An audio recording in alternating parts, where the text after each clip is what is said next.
Dictation अभ्यास के लिए हमारे चैनल को सब्सक्राइब करें। चलिए शुरू करते हैं। गति लेखन संख्या 1 GD बीस्ट रेडी।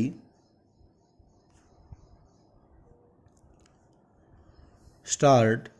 सभापति जी, जैसा कि मैंने कहा, अंग्रेज़ों ने इस देश में अंग्रेजी को प्रतिष्ठित किया और यहाँ के लोगों को मजबूर होकर सरकारी नौकरियों को प्राप्त करने के लिए अपनी रोजी कमाने के लिए, पैसा कमाने के लिए अंग्रेजी पढ़नी पड़ी और धीरे धीरे हिंदुस्तानी अंग्रेजी भाषा पढ़ने को मजबूर होने लगे।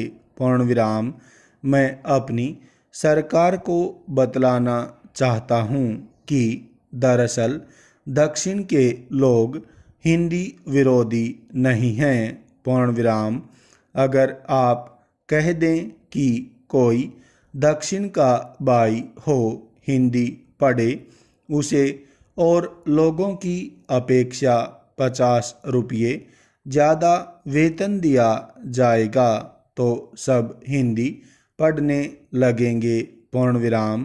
कुछ मुट्ठी भर ऊंची नौकरशाही के लोग हिंदी लाए जाने के विरोधी हैं, क्योंकि ऐसा होने से नौकरियों पर से उनका एकाधिकार खत्म होता है और उस स्वार्थ के मद्देनज़र वह हिंदी का कोई न कोई बहाना कर विरोध करते रहते हैं और उसके आने में तरह तरह की बाधाएं डालने का प्रयास भी करते हैं।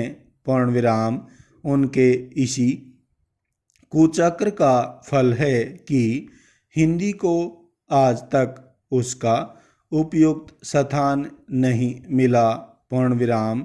गांधी जी सन 1917 में मेरे ज़िले में गए थे। पूर्णविराम। गांधी जी ने गुजराती में अपना भाषण नहीं किया, बल्कि गांधी जी ने हिंदुस्तानी में भाषण किया। पूर्णविराम। गांधी जी ने कहा कि अगले साल मैं चंपारण के लोगों को भोजपुरी में भाषण करते देख लूँगा। पूर्णविराम। जैसा मैंने कहा, हमारी सरकार हमारे मंत्रियों की वजह से नहीं चलती है, बल्कि हमारी सरकार दफ्तर के लोगों से चलती है। पूर्णविराम।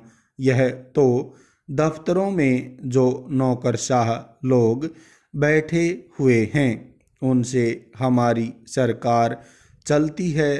पूर्णविराम। आज हकीकत यह है कि थोड़े से ऊपरी सर्विस वाले और थोड़े से हिंदुस्तान के लोग चाहते हैं कि हिंदुस्तान का राज अंग्रेजी भाषा के द्वारा चलाएं। पूर्णविराम।